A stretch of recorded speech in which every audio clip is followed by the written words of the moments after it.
আমার দুষ্টু মিষ্টি বন্ধুরা, কি খবর তোমাদের? এই শীতে তোমাদের অনেক কষ্ট হইতেছে আমি জানি, তাই তোমাদের কষ্ট দূর করার জন্য আমি শিমু চলে এসেছি নতুন একটি মজাদার গল্প নিয়ে। আর আজকে এই গল্পটি শুনলে তোমাদের পাইপ দিয়ে ঝরনার মতো পানি বের হয়ে যাবে এবং তোমরা কিছুটা উষ্ণ অনুভব করবে। তাহলে চলো কথা না বাড়িয়ে আজকে গল্পটি শুরু করি।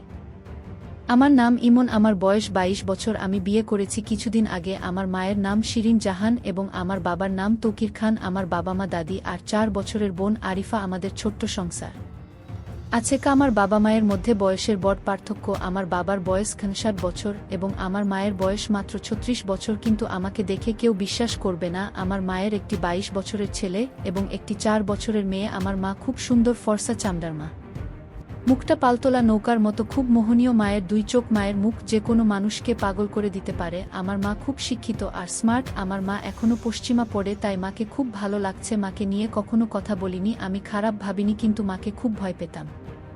একদিন সোমবার যখন আমরা ছিলাম সবাই বাসায় যাচ্ছিলাম, হঠাৎ আমার মা ফোন পেলেন এবং তিনি কাঁদতে লাগলেন।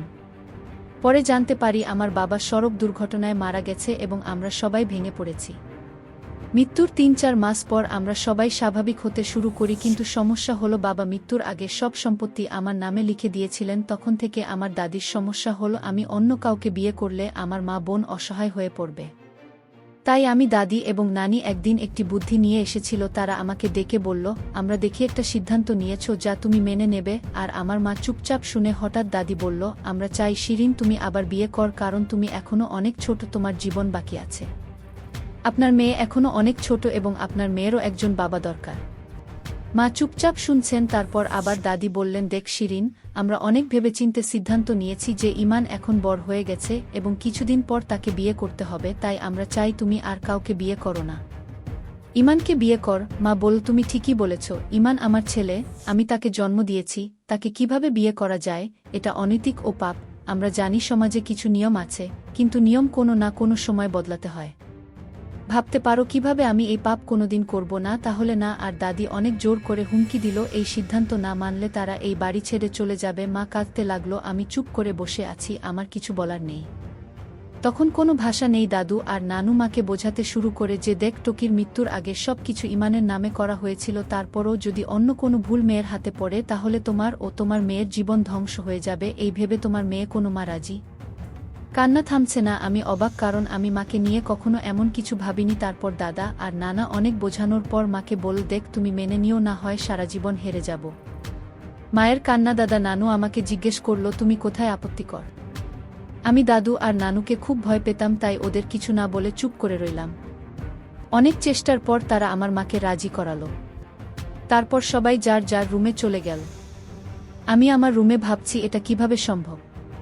আমি আমার বন্ধুদের দেখাব কত কিছু আমার মাথা দিয়ে যেতে শুরু করে। এটা মেনে নেওয়া খুব কঠিন ছিল। আমাদের বিয়ে ঠিক হওয়ার পর থেকে মায়ের সামনে যেতে লজ্জা পেতাম। সে আমাকে আগের মতো বকা দিত, আমাকে দেখলেই মাথা নিচু করে নিজের কাজ করত। নানু দাদু আমাদের বিয়ের দিন ঠিক করে দিল। 7 দিন পর আমি আর মা অনেক বেশি কমল। তারপর একদিন মা আমার কাছে এসে বললেন, ইমান, তুমি কি বিয়ের জন্য প্রস্তুত? আমি বললাম হ্যাঁ। আর কোনো উপায় না দেখে আমি বললাম, হ্যাঁ, তুমি আমার জন্য তোমার জীবন নষ্ট করেছ। আমি আর কি করব? আমাদের আর কোনো উপায় নেই। তুমি মারা গেলে আমি এটা পছন্দ করি না। স্বামী স্ত্রীর সম্পর্ক এবং মা-ছেলের সম্পর্কের মধ্যে পার্থক্য জানেন। মা-ছেলে হওয়ার কারণে স্বামী স্ত্রী যে কাজগুলো করে তা আমাদের করতে হয়। আমি তোমাকে আগের মতো শাসন করতে পারবো না, কারণ তুমি যদি আমার স্বামী হও তাহলে আমার ছেলে হবে না। মা, আমি সারা জীবন তোমার হয়ে থাকব। আর এই বিয়েটা শুধু কাগজের বিয়ে, আমরা সারা জীবন মা ছেলে থাকব। আর তুমি শাসন করবে। আমি চাই আমাদের মধ্যে কোনো পরিবর্তন হবে না। আমি আপনাকে সর্বদা সম্মান করব এবং আমি আমার বাকি জীবনের জন্য এটি করব। মা একটু আশ্বাস পেয়েছিলেন ও ছিলেন আমার সাথে খুব খুশি। তারপর সে আমাকে বলল, আচ্ছা, আমি আমার অর্ধেক পেরিয়ে এসেছি, কিন্তু আপনি এখনও খুব ছোট। বিয়ে নিয়ে কতটা আশা ছিল। আমি এমন জায়গায় যাব, দুষ্টুমি করব, ঘুরে যাব, সব পানি হয়ে গেছে, এই বুড়ির কিচ্ছু হবে না। ওহ মা, তুমি বুড়ো হওনি, আরও অনেক ইয়ান, আর এখনও অনেক কিছু, আরও সুন্দর। এবং হ্যাঁ, অনেক আশা ছিল, কিন্তু কোনো সমস্যা নেই। খুব ভালো বন্ধুর মতো সব প্রত্যাশা পূরণ করব। আমার কথা শুনে মা একটু খুশি হলেন। তারপর বলল, ঠিক আছে, আমরা খুব ভালো বন্ধু। আজ থেকে আমরা একে অপরের সাথে সবকিছু শেয়ার করব। মা আমার মাথায় হাত বুলিয়ে তার ঘরে চলে গেল। পরের দিন থেকে মা আর আমার খারাপ লাগেনি। আমি আর মা সেদিন অনেক কথা বললাম। আমি মাকে বলেছিলাম যে আমার জীবনে কোনো প্রেমিক নেই। মা শুনে অবাক হয়ে গেল। তারপর সে আমাকে তার জীবনের অনেক গল্প বলল। মা আর আমি খুব ফ্রি হয়ে গেলাম। মা আর আমার বিয়ে হয়ে গেল।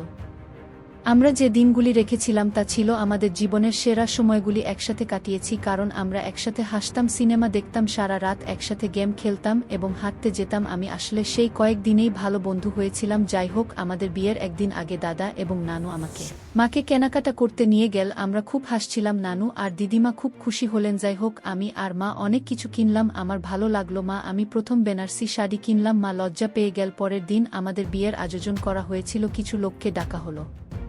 যাই হোক, মা, নানি আর নানি রেডি হচ্ছিলেন। আমি গোসল করে শেরওয়ানি পরলাম, তারপর আমার রুমে অপেক্ষা করলাম। কিছুক্ষণ পর দাদি এসে বললেন, কাজী সাহেব এসেছেন। আজকে বিয়ে করতে যাচ্ছি বলে আবার নিজের মাকে নিয়ে খুব ভয় পেয়েছিলাম। ঘর থেকে বের হয়ে দেখি মা টেবিলে বসে আছে, হালকা গয়না পরে এবং মেকআপ করে। মাকে সত্যিই সুন্দর দেখাচ্ছে, ঠিক নতুন বউয়ের মতো। আমরা মা ছেলে হয়েও অনেক টাকার বিনিময়ে বিয়ে পড়াচ্ছেন। যাই হোক, আমরা দুজনেই হ্যাঁ বলেছিলাম। আমরা বিয়ে করেছি। আমরা মা ছেলে থেকে স্বামী স্ত্রী হয়েছি। আমি আমার বিবাহিত স্ত্রী হয়েছি। দাদিনানি খুব খুশি হয়ে আমাদের আশীর্বাদ করলেন। তারপর বাকি অতিথিরা আমাদের আশীর্বাদ করে রাতের খাবারের জন্য চলে গেলেন। তারপর আমরা সবাই ডাইনিং টেবিলে বসে খাচ্ছিলাম। এমন সময় আমার বোন আমাকে বলল, ভাই, আজ কার বিয়ে হচ্ছে? তারপর দাদি আরিফাকে কোলে নিয়ে বললেন, আজ থেকে তুমি ওকে বাবা বলবে। আর ছোট লোকটি হ্যাঁ সূচক মাথা নেড়ে আমাদের খাওয়া দাওয়া শেষ করে আমাকে তার রুমে নিয়ে গেল। যখন আমি আমার রুমের দিকে হাঁটতে লাগলাম, তখন দিদিমা বললেন, আজ থেকে আমাকে ইমন, তুমি একটা নতুন জীবন শুরু করেছ। তোমার মা এখন তোমার বউ, বিয়ে করে তার সব প্রয়োজন সুখী দুঃখে। এখন থেকে তুমি তার ভালোবাসাকে একজন আদর্শ স্বামীর মতো দেখতে পাবে। এখন থেকে আমি খুব লজ্জা পেলাম দাদির কথা শুনে। তিনি তখনও মাথা নেড়ে বললেন। আমি আমার রুমে যেতে লাগলাম। দাদি থামিয়ে বললেন, আজ থেকে তুমি একসাথে ঘুমাবে। আমি আরও অবাক হলাম। তারপর দাদা আমাকে নিয়ে ধাক্কা দিয়ে মায়ের রুমে চলে গেলেন। আপনি কি বোঝাতে চেয়েছেন তা আমি দেখিনি। বাইরে যাবার পর আমি লজ্জায় লাল হয়ে গেলাম। তারপর নানি রুম থেকে চলে গেল। আমি রুমের দিকে তাকালাম এবং দেখলাম যে বিছানায় ফুল দিয়ে খুব সুন্দর করে সাজানো হয়েছে, কারণ তারা চেয়েছিল যে আমি আমার মায়ের সাথে থাকতে চাই, যা আমি ভাবতেও ঘৃণা করি। আমি চুপচাপ দাঁড়িয়েছিলাম। মা আমাকে দেখে বললেন, আয় ইমন, দাঁড়িয়ে আছিস কেন? আমি মায়ের কথা শুনে বিছানায় বসলাম। তারপর মাকে বললাম, দেখ ওরা কি করেছে, ঘরের অবস্থা। তারা সত্যিই একটি সমস্যা আছে। ওহ, জানি না ওরা আমাকে কি বলেছে। আমাদের কি করা উচিত? তারা আসলে ভাবছে যে আমরা মা ছেলে হব। হ্যাঁ, সব ফালতু কথা বন্ধ করুন। এখন থেকে একই ঘরে ঘুমাতে হবে।